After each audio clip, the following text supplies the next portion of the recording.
It was supposed to be a routine drive home from work, but as soon as I got on the road, I knew something wasn't right. The snow was coming down hard and the visibility was low. I couldn't see more than a few feet in front of me. Despite my best efforts, I took a wrong turn and ended up lost on a deserted road. And that's when I saw it, a fallen tree right across the road with a car stopped in front of it, but nobody was in the car. I was about to get out and investigate when I heard a loud bang on my window. I nearly jumped out of my skin. A man was standing outside asking for help. I didn't want to take any chances, so I cracked the window open just enough to hear him. He said he needed help moving the tree. I'm pretty small and the tree was pretty big, so I knew there wasn't much I could do to help even with the two of us. But he kept knocking on the window, harder and harder, as if that would make me more keen to get out and help him. But instead I started to feel a bit scared as he started to get more animated and angry, as if I was denying him help on purpose. It felt like he was really trying to get me out of the car, and the more he tried, the more spooked I got. I tried to reverse, but the wheels spun on the ice. The man was in front of the car now, leaning with both hands on the hood. I'll never forget the look of rage on his face. Somehow I managed to get my car moving, but I had to do it slowly so I wouldn't get stuck. It was the slowest escape ever. The man kept up with me for a while as I reversed, yelling and waving his arms. Every second felt like an eternity. I wanted to drive off fast, but I knew that would only make things worse. I had to be careful. Eventually, I got back onto the main road and headed home. I was shaking the whole way back. I couldn't believe what had just happened. It was like something out of a movie. When I got home, I called the police and told them everything. They said they would investigate, but I don't know if anything ever came of it. All I know is that I'll never forget that long drive in the snowstorm.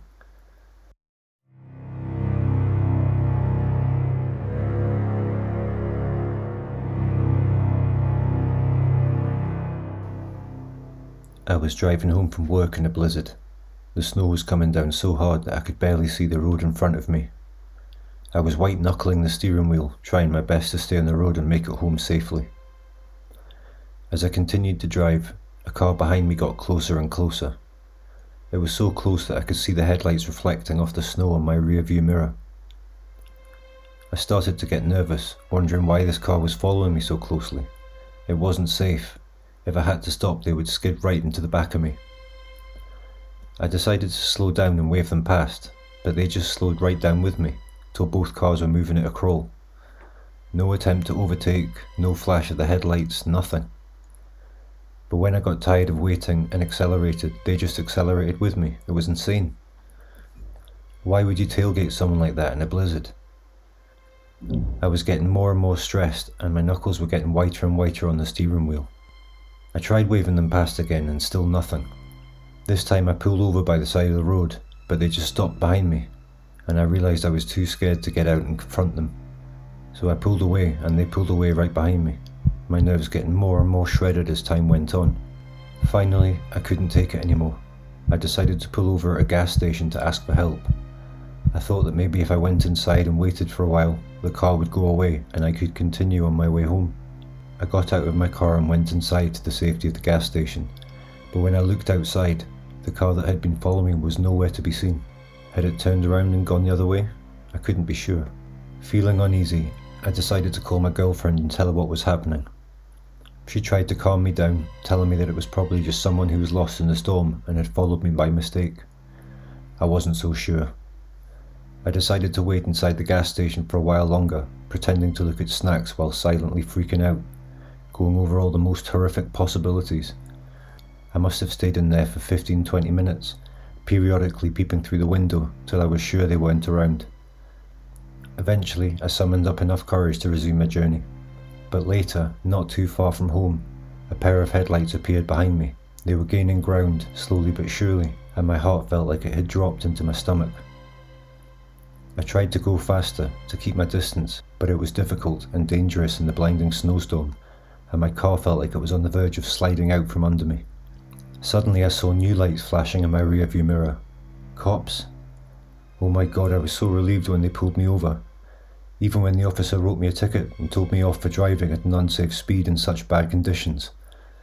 I told him that it was in response to being followed, and told him about the car that had been tailgating me, but since I couldn't even specify what make it was, they would never find the car that had been following me.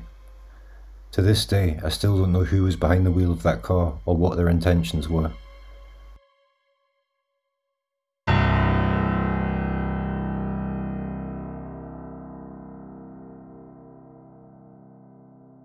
I was driving back home to my family for the holidays, excited to spend time with loved ones and enjoy the festivities. The snow was real heavy and the visibility was terrible, but I felt confident in my ability to handle the roads. However, as I drove deeper into the icy wilderness, my car suddenly gave up. I was stranded in the middle of nowhere, with no one around for miles. It was no good waiting out here. For one thing, my car was white and would soon be covered in snow, indistinguishable from the drifts piling up at the side of the road. I knew I had to act fast, so I decided to walk back towards the garage I had passed a couple of miles earlier. The snow was coming down harder now, but a couple of miles in the snow was definitely doable, plus there was always the chance I might be able to flag down some passing motorist. It was going to be a grim couple of miles for sure, but I had no choice. Abandoning the car, I pulled my coat tight around myself as the wind screamed through the trees. Snow flurried wildly in the beam of my flashlight as I trudged out into the white nothingness. As I walked, I started to hear strange noises coming from the woods at the roadside. At first I thought it was just the wind, but as the noises grew louder, I started to fear that it was maybe something else entirely, and a feeling of hopelessness and dread washed over me. Maybe it was the wind, or my own fear, but suddenly I was sure I heard something that made me pick up my pace.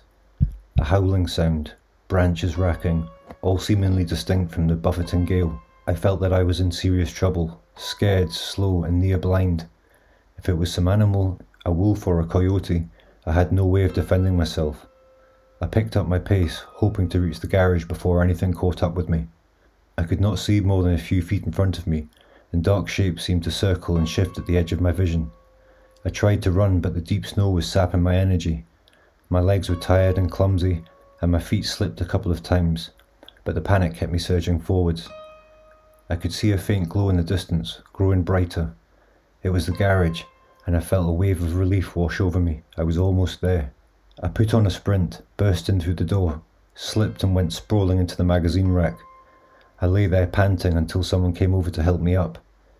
It was the owner of the garage. Still terrified, I explained about my car. He quickly ushered me into the safety of his tow truck and drove us back to pick up my stranded vehicle. As we drove, he told me there were lots of grey wolves in the area. If it wasn't for the kindness of that stranger, I could have been torn apart by those wolves. As we arrived back at my car, I thanked the owner with all my heart. He had saved my life, and I would never forget his kindness. In the end, I made it to my family's house and shared my story with them, grateful to be safe and with them all.